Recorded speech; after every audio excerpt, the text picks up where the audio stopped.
గోంద్ నువ్వుల లడ్డూకి కావలసిన పదార్థాలు: నువ్వులు అరకప్పు, గోంద్ అరకప్పు, నెయ్యి 3 టేబుల్ స్పూన్లు, డ్రై ఫ్రూట్స్ కొద్దిగా, యాలకుల పొడి 1/2 టేబుల్ స్పూన్, బెల్లం 1 కప్పు, జాజికాయ 1, గుమ్మడి గింజలు మిలన్ సీడ్స్ కొద్దిగా.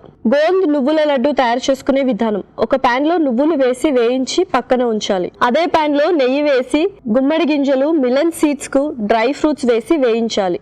పాన్ లో నెయ్యి వేసి గోంద్ వేసి వేయించాలి. ఒక బౌల్లో వేయించిన నువ్వులు, అలాగే నెయ్యిలో వేయించిన గుమ్మడి గింజలు, మిలన్ సీడ్స్, వేయించిన గోంద్, బెల్లం, యాలకుల పొడి, జాజికాయ పొడి వేసి బాగా కలుపుకోవాలి. కొంచెం కొంచెం తీసుకొని చేత్తో లడ్డూల్లా చుట్టుకోవాలి. ఆ తర్వాత సర్వింగ్ ప్లేట్ లోకి తీసుకొని సర్వ్ చేసుకుంటే యమ్మీ యమ్మీ గోంద్ నువ్వుల లడ్డు రెడీ.